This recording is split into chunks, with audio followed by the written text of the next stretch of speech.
इनेलो और बीएसपी गठबंधन विधानसभा की सभी 90 सीटों पर चुनाव लड़ेगा। बता दें कि विधानसभा की 90 सीटों में से बीएसपी 37 सीटों पर और इनेलो 53 सीटों पर चुनाव लड़ने जा रही है। रिपोर्ट देखिए।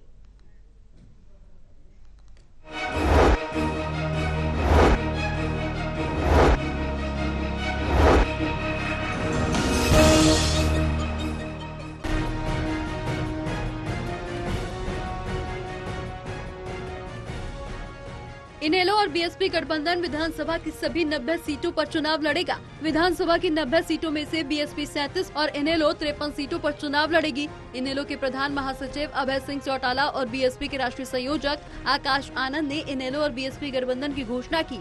अभय चौटाला ने कहा कि दूसरे दल जो बीजेपी कांग्रेस के खिलाफ हैं, हम उन्हें भी अपने साथ जोड़ेंगे।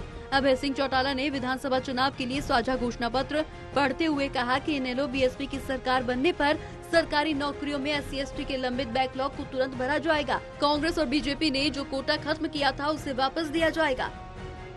कोई सीटों की गिनती के लिए नहीं किया, हमने लोगों की सुविधाएं कैसे दी जा सके, कैसे भाजपा और कांग्रेस, भाजपा को सत्ता से बाहर किया जाए, कांग्रेस को सत्ता से दूर रखा जाए, इसके लिए लोगों की भावनाओं के मुताबिक आपस में एक गठबंधन करने का काम किया।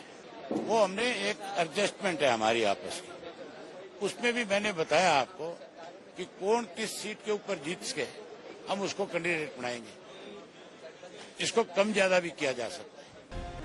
बीएसपी के राष्ट्रीय संयोजक आकाश आनंद ने कहा कि 6 जुलाई को दिल्ली में अभय सिंह चौटाला के साथ हुई बैठक में मायावती ने गठबंधन की स्वीकृति दे दी थी। विधानसभा की 90 सीटों में से 37 पर बीएसपी और 53 पर इनेलो चुनाव लड़ेगी। आकाश आनंद ने इस दौरान ऐलान ये भी किया कि इनेलो बीएसपी गठबंधन प्रदेश में सरकार बनाएगा और अभय चौटाला मुख्यमंत्री होंगे। हरियाणा में गठबंधन की सरकार बनने पर स्वर्गीय कांशीराम का सपना पूरा होगा और आरक्षण का कोटा भी पूरा किया जाएगा। हमारा गठबंधन विधानसभा चुनाव तक नहीं होगा, बल्कि आगे होने वाले छोटे बड़े सभी चुनावों में ये गठबंधन चुनाव लड़ेगा। बिल्कुल, अभी भी अलायंस है। जैसे कि आपने जाना कि अभी भी जो बाई इलेक्शन हुआ उसमें भी हमने मिलकर चुनाव लड़ा है। देखिए, जैसा कि चौटाला जी ने आपको सारे लिस्ट दी कि किन किन एम्पावरमेंट पे, एम्प्लॉयमेंट पे, डेवलपमेंट पे, सब पे काम किया जाएगा। कानून व्यवस्था को लेकर अभय सिंह चौटाला ने कहा कि अपराधों के लिए पूरी तरह से बीजेपी जिम्मेदार है। सत्ता में बैठे लोग अपराधियों को संरक्षण देंगे तो पुलिस अधिकारी क्या करेंगे? बदमाशों को संरक्षण देने के लिए बीजेपी ने एक सेल बना रखा है। ये बात विधानसभा सत्र में भी उठाई जाएगी।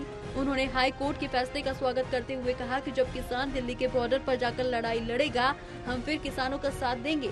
बीजेपी सरकार के अल्पमत को लेकर उन्होंने कहा कि भूपेंद्र हुड्डा और जेजेपी दोनों मिलकर लोगों को बेवकूफ बना रहे हैं, जबकि दोनों के साथ साथ उनके MLA नहीं हैं। दोनों अपने MLA लेकर आए, मैं अपना वोट इनको दिखा दूंगा। वो सारी चीजें हमारी सरकार बनने के बाद जो आपके सामने प्रोमिसेस हमने दिए हैं उनको पूरा करेंगे। हम स्वागत करते हैं, बहुत अच्छा फैसला है। ये फैसला हाईकोर्ट का बहुत पहले आना चाहिए था। हम चाहते हैं कि किसान की बात को सुना जाए, ना कि उसको धरने पे बैठने पे मजबूर किया जाए। अब देखना ये दिलचस्प होगा कि विधानसभा चुनाव में इनेलो बीएसपी गठबंधन को कितनी सफलता मिल पाती है। Anil Kumar, total news, Chandigarh.